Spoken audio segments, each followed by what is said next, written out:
آج کی تلاوت میں معاشرتی قوانین، خاندانی معاملات، قتل کے احکام، یہ ساری باتیں اللہ تعالیٰ نے بیان فرمائی ہیں۔ جو آج آپ نے سنا ہے اس میں زیادہ تر معاشرے کے پہلوؤں کو اللہ نے بیان کیا ہے۔ سب سے پہلی آیت میں اللہ نے فرمایا ہے کہ یا ایھا الناس اتقوا ربکم الذی خلقکم من نفس واحدہ، کہ اے لوگو اللہ سے ڈرو، اپنے رب سے ڈرو، اس نے تمہیں ایک جان سے پیدا کیا ہے۔ یہ چیز اللہ تعالیٰ نے اس لیے بیان کی کہ ہمارے جھگڑے ختم ہو جائیں، منافرت ختم ہو جائے، نفرت ختم ہو جائے۔ جو برادریوں کی سطح پر لوگ سوچتے ہیں میری فلانی برادری ہے، میری فلانی برادری ہے، تو رب فرماتا ہے اللہ سے ڈرو، تمہیں ایک جان سے، حضرت آدم سے سب کو پیدا فرما دیا ہے۔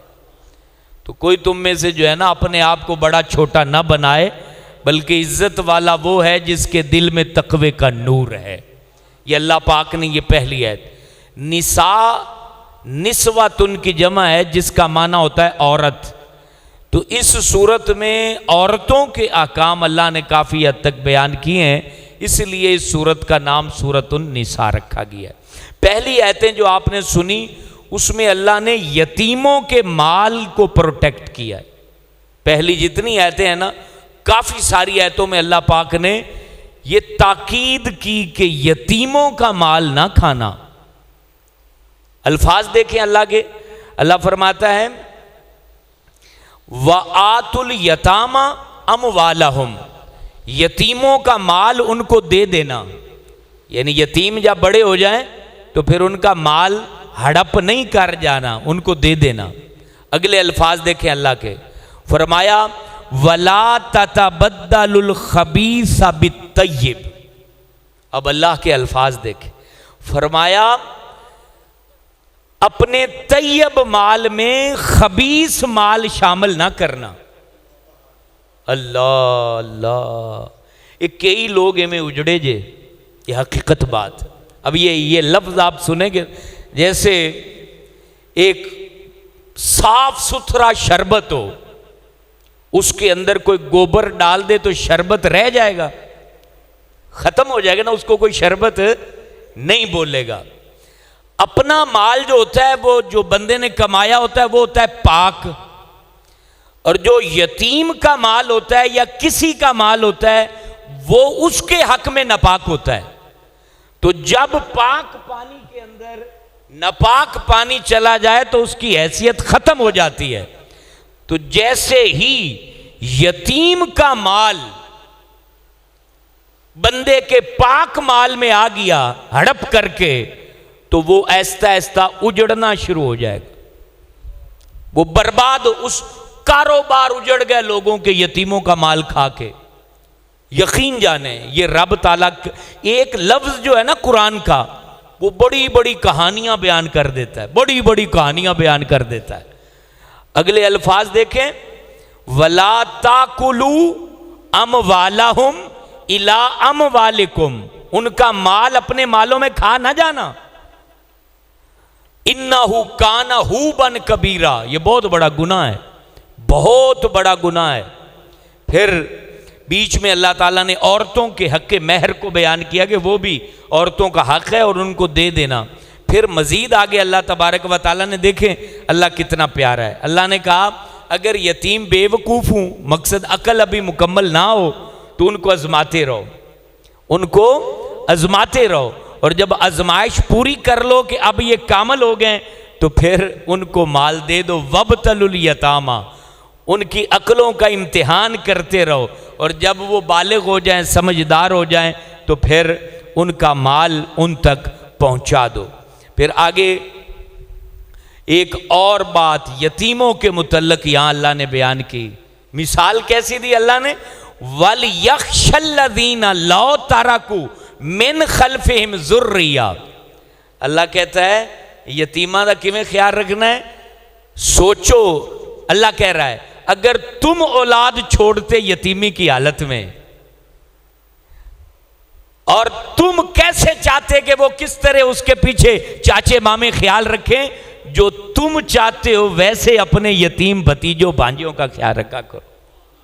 یہ اس آیت میں اللہ تعالیٰ فرما رہا ہے۔ اور آگے تو اللہ اکبر، یہ آیت 10ویں آیت، اللہ کہتا ہے ان الذین یاکلون اموال الیتامی ظلما، جو یتیموں کا مال ظلمن کھاتے ہیں، انما یاکلون فی بطونہم نارا، وہ اپنے پیٹوں میں آگ کھا رہے ہیں، وَيَصْلَوْنَ سَعِيرًا، جہنم کی آگ میں ڈالا جائے گا ان کو، یتیموں کا مال کھانے والے۔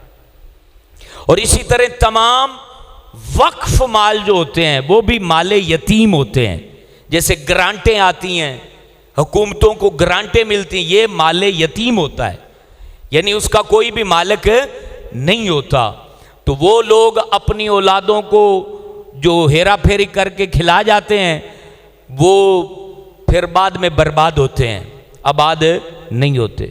اسی طرح آگے پھر اللہ تعالیٰ نے سارے حقوق بیان کے وراثت کے، اللہ کہتا ہے یوصیکم اللہ فی اولادکم، اللہ تمہیں وصیت کرتا ہے، نصیحت کرتا ہے تمہاری اولاد کے بارے میں، للذکر مثل حظ الانثیین، ایک مرد کو 2 عورتوں کے برابر حصہ دیا جائے گا۔ اور پھر آگے اللہ تعالیٰ نے ماں باپ کے حق کو بھی بیان کیا ہے کہ وَلِأَبَوَيْهِ لِكُلِّ وَاحِدٍ مِّنْهُمَا السُّدُسُ مِمَّا تَرَكَ إِنْ كَانَ لَهُ وَلَدٌ، اگر میت مرا ہے اور اس کا بیٹا ہے تو اس کے ماں باپ کو 6واں حصہ ملے گا۔ فَإِن لَّمْ يَكُن لَّهُ وَلَدٌ، اور اگر اولاد میت کی نہیں ہے اور اس کے ماں باپ وارث ہیں تو فَلِأُمِّهِ الثُّلُثُ، تو اس کی ماں کو 6واں ملے گا۔ فَإِن كَانَ لَهُ إِخْوَةٌ، اگر اس کا بھائی میت کا زندہ ہے فَلِأُمِّهِ السُّدُسُ، تو پھر اس کی ماں کو 6واں حصہ ملے گا۔ پھر آگے اسی طرح یہ ساری وصیت کو اللہ تعالیٰ نے بڑی تفصیل سے، جس کا ٹائم نہیں ہے، اللہ نے بیان فرمایا ہے۔ تو اس سے پتہ چلا جو حق اللہ جس کا بیان اس قرآن میں، یہ پڑھ لیجئے گا، یہ سورۃ النساء کے اندر یہ بیان ہے، تمام حصوں کو اللہ نے بیان کیا ہے، اور جو ان حصوں کو ہڑپ کر جاتے ہیں، کھا جاتے ہیں، بیٹیوں کے سائن کرواتے ہیں، بہنوں کے سائن کرواتے ہیں، اور ان کو دھمکیاں دے کر ان کی وراثتیں لیتے ہیں، ان لوگوں کا انجام کیا ہوگا اس کو پھر اللہ نے بیان کر دیا ہے۔ سن لیں، اللہ کہتا ہے تِلْکَ حدود اللہ، یہ رب کی حدیں ہیں، وَمَن يُطِعِ اللَّهَ وَرَسُولَهُ، جو اطاعت کرے گا ان حدوں کو توڑے گا نہیں، يُدْخِلْهُ جَنَّاتٍ تَجْرِي مِن تَحْتِهَا الْأَنْهَارُ، تو وہ جنت میں داخل کیا جائے گا۔ اور مرضی ہے بندہ جناب ایک قلعہ کھو کے جہنم لینا چاہتا ہے یا دے کے جنت لینا چاہتا ہے، یہ رب کہہ رہا ہے۔ اور پھر آگے کہا وَمَن يَعْصِ اللَّهَ وَرَسُولَهُ، جس نے نافرمانی کی اللہ رسول کی، وَيَتَعَدَّى حُدُودَهُ يُدْخِلْهُ نَارًا خَالِدًا فِيهَا، جو حد توڑے گا اللہ کی تو پھر وہ جہنم میں ڈالا جائے گا۔ آگے میرے دوستو، اچھا یہاں ایک مسئلہ سن لیں، ایک مجھے فون آیا تھا بونگا یاد سے ہی، بہن کو وراثت دے دی، اس کے نام کر دی، وہ اس کی مالک ہو گئی، اب اس کے بعد اس نے اپنی مرضی سے بھائی کو دوبارہ دے دی، تو اب یہ کوئی گناہ کا کام نہیں ہے، وہ مالک ہے، اس کی مرضی ہے، وہ دینا بھائی کو دینا چاہے، شوہر کو دینا چاہے، بچے کو دینا چاہے، لیکن بغیر قبضہ دیے اور بغیر رجسٹری کرائے اس سے کہنا کہ ہمیں معاف کر دو، یہ غلط ہے، یہ غلط ہے۔ اگر مالک ہونے کے بعد وہ دینا چاہے تو اس کی مرضی ہے۔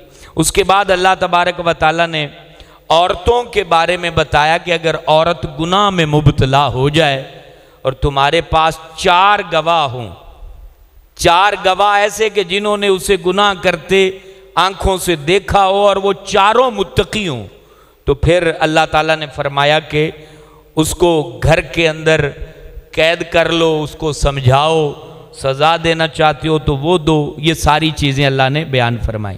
یہ ساری باتیں بیان کرتے ہوئے پھر اللہ پاک نے آگے چل کے جو حرام رشتے ہیں جن سے ہم نکاح نہیں کر سکتے ان کو اللہ نے ان عورتوں کو یہاں بیان کیا۔ وہ کون سی ہیں؟ امہاتکم، تمہاری مائیں، بناتکم، تمہاری بیٹیاں، اخواتکم، تمہاری بہنیں،